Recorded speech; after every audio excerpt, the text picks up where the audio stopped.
अपना दल के संस्थापक डॉक्टर सोनेलाल पटेल की जयंती के दिन उनकी दो बेटियां ही आमने सामने नजर आई हैं। अनुप्रिया पटेल को लखनऊ में अपने पिता का जन्मदिन समारोह मनाने की अनुमति मिली तो सोनेलाल पटेल की दूसरी बेटी पल्लवी इससे नाराज हो गई। पल्लवी पटेल ने यह भी कहा कि वो अपने पिता का जन्मदिन समारोह मनाना चाहती थी, लेकिन बीजेपी की सरकार ने उन्हें इसकी इजाज़त नहीं दी। कारण सिर्फ इतना था कि उन्होंने बीजेपी को सिराथू सीट पर चुनाव हराया था।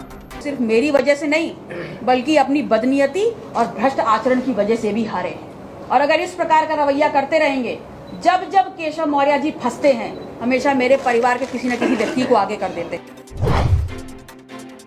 उत्तर प्रदेश में कानून व्यवस्था की स्थितियों को मजबूत करने के लिए एक बार फिर बड़ा प्रशासनिक फेरबदल किया गया है। प्रदेश में 21 आईपीएस अफसरों के तबादले कर दिए गए हैं। अयोध्या के एसएसपी शैलेश पांडे को अब प्रयागराज जिले का एसएसपी बना दिया गया है।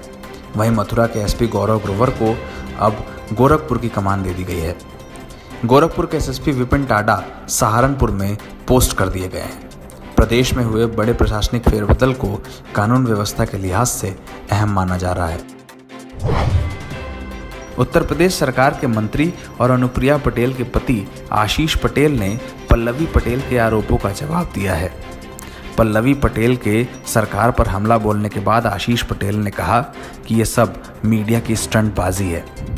आशीष पटेल ने कहा कि अगर पल्लवी पटेल को लखनऊ में कोई कार्यक्रम आयोजित करना था तो उसके लिए शहर भर में कई हॉल थे। उन्होंने जानबूझकर इंदिरा गांधी प्रतिष्ठान में कार्यक्रम कराने की बात कही, जिसे सरकार ने नहीं माना। आशीष ने कहा कि पल्लवी चाहती थी कि अगर इंदिरा गांधी प्रतिष्ठान में कार्यक्रम होगा तो अनुप्रिया पटेल के गुट के लोग उनसे मारपीट करेंगे। ऐसी स्थितियां ना हो, सरकार ने इसी के लिए कार्यक्रम की इजाज़त नहीं दी। उत्तर प्रदेश की सरकार की ओर से बुंदेलखंड एक्सप्रेसवे के उद्घाटन की तैयारी शुरू कर दी गई है। उत्तर प्रदेश सरकार के अपर मुख्य सचिव अवनीश अवस्थी ने शनिवार को जालौन जिले में बुंदेलखंड एक्सप्रेसवे से जुड़े अफसरों से बातचीत की और यहां पर सुरक्षा संबंधी तैयारियों का भी जायजा लिया। बताया जा रहा है कि 13 जुलाई को पीएम नरेंद्र मोदी बुंदेलखंड एक्सप्रेसवे का लोकार्पण कर सकते हैं। इसके लिए यूपी सरकार तमाम तैयारियां कर रही है। इस एक्सप्रेसवे के जरिए बुंदेलखंड क्षेत्र को देश की राजधानी दिल्ली से जोड़ने में सहूलियत होगी।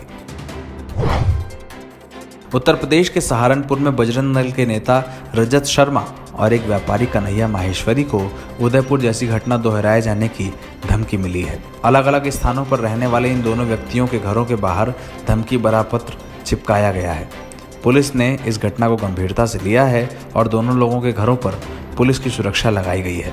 वहीं दूसरी ओर उत्तर प्रदेश की राजधानी लखनऊ में हिंदूवादी नेता कमलेश तिवारी के परिवार को भी अज्ञात लोगों ने जान से मारने की धमकी दी है। कमलेश तिवारी की पत्नी को उर्दू भाषा में मिली एक चिट्ठी में ऐसा कहा गया है कि उनकी हत्या की जा सकती है। इस मामले को पुलिस ने गंभीरता से लिया है और कमलेश तिवारी के घर पर सुरक्षा इंतजाम कड़े कर दिए गए हैं।